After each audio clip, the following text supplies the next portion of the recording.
کی طرف آتا ہوں آپ سے سوال لے کے، پھر جو عمران بھائی اور مقصد بھائی کی طرف جاتا ہوں. یہ باپ کے اوپر اپنے موضوع رکھا تھا، تو یہ باپ ہے کیا؟ باپ ہوتا کیا ہے؟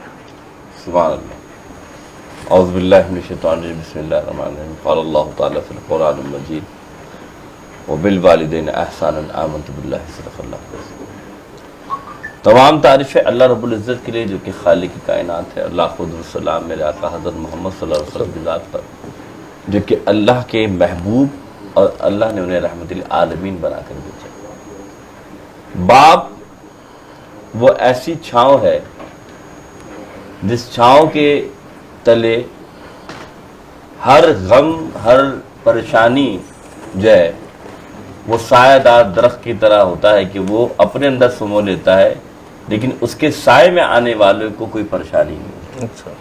باپ وہ تربیت کی اماجگاہ ہے جو کہ اپنی اولاد کو نہ صرف پروان چڑھاتا ہے، نہ صرف ان کی پرورش کرتا ہے، بلکہ ان کی ہر آنے والی آفات و بلیات سے حفاظت کا ذریعہ بنتا ہے. کیا بات ہے. باپ وہ ہے جس کو اللہ نے مقام یہ دیا.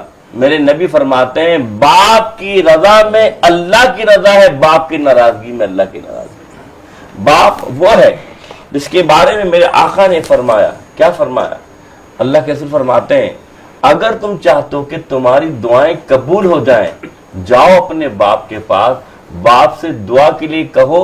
اگر اس نے دل سے تمہارے لیے دعا کر دی، اللہ اس باپ کی دعا کو رد نہیں فرماتا. کیا کہنا ہے؟ باپ کیا ہے؟ اگر بات کرتے ہیں تو یاد رکھیے گا، قرآن حکیم فرقان حمید میں ہم نے ماں کی شفقتوں کے بارے میں تو بڑا سنا. آئیے میں بتاتا ہوں.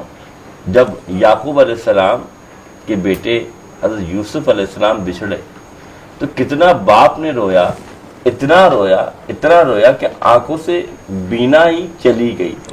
اللہ اکبر. یہ بیٹے کی محبت جو تھی، ہم ماں کو کہتے ہیں کہ ماں کو بیٹے سے محبت ہوتی ہے، لیکن یہاں آج بیٹے کے لیے باپ کا یہ عالم ہے کہ نبی اللہ ہے، بیٹی کی جدائی میں نابینا ہو گئے، بینائی چلی گئی.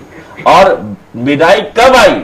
یاد رکھیے گا جب بیٹے کا کرتا باپ کے پاس آیا اور باپ نے اس کرتے کی محبت میں جب اسے اپنی آنکھوں سے لگایا، حیاتی بصیرہ، تو اللہ نے وہ آنکھیں عطا فرما دی.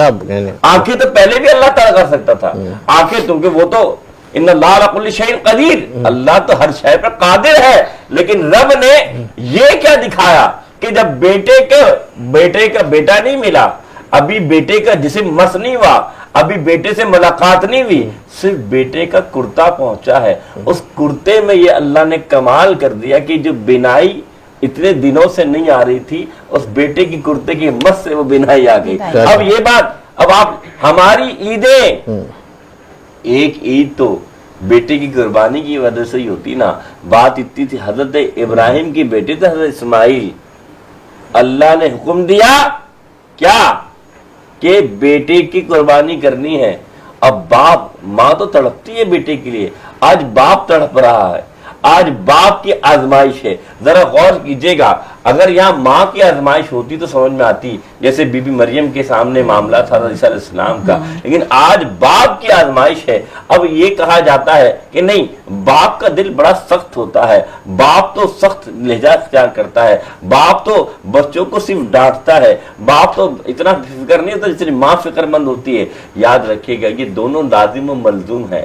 جہاں میں ایک جملہ کہوں گا، یہ یاد رکھیے گا، جب باپ ہوتا ہے نا، چینی کتنے روپے کلو ملتی ہے، آٹا کتنے روپے کلو ملتا ہے، یہ پتہ نہیں لگنے دیتا. جب باپ نہیں ہوتا تب پتہ لگتا ہے کہ یہ آٹا کتنے روپے کلو مل رہا ہے، یہ چینی کتنے روپے کلو. میں یقین مانے، مجھے جو یاد ہے جب میرے والد زندہ تھے مجھے نہیں معلوم تھا یہ چینی کتنے روپے کلو ملتی ہے، آٹا کتنے روپے کلو ملتا ہے، کیونکہ باپ پتہ لگنے نہیں دیتا، باپ یہ سایہ آنے نہیں دیتا. جو میں ہوں نا، میں پیون دادا کپڑے پہن لوں ٹھیک ہے، لیکن باپ کو پہننے نہیں دیتا، یعنی باپ اولاد کو پہننے نہیں دیتا. اب آپ ذرا غور کیجئے کہ اللہ تعالیٰ نے باپ کی محبت کی انتہا کو دیکھا تو قربانی بیٹے کی نہیں کی، مینڈے کی کرتا۔ ہائے ہائے۔ یہ اللہ جانتا تھا یہ اپنے بیٹے پہ کیسے چھری چلائے گا، لیکن اللہ کے حکم پہ چلایا، لیکن اللہ بھی جانتا تھا کہ یہ چھری تو چلا دیں گے لیکن چھری نہیں چلے گا بلکہ دل کٹے گا، تو اللہ نے مہنڈا لا دیا۔ تو معلوم چلا کہ نبی اللہ ہوتے ہوئے بھی اپنے بیٹے سے کتنی محبت کرتے ہیں۔ حضرت لقمان کا نہیں سنا، جہاں لقمان علیہ السلام اپنے بیٹے کی پرورش کر رہے ہیں، وہاں نصیحت بھی کر رہے ہیں۔ تو میں آپ کو انبیاء سے جوڑتے ہوئے لے کے جا رہا ہوں کہ انبیاء کتنی محبت کرتے ہیں، کس سے؟ اپنے اولاد سے۔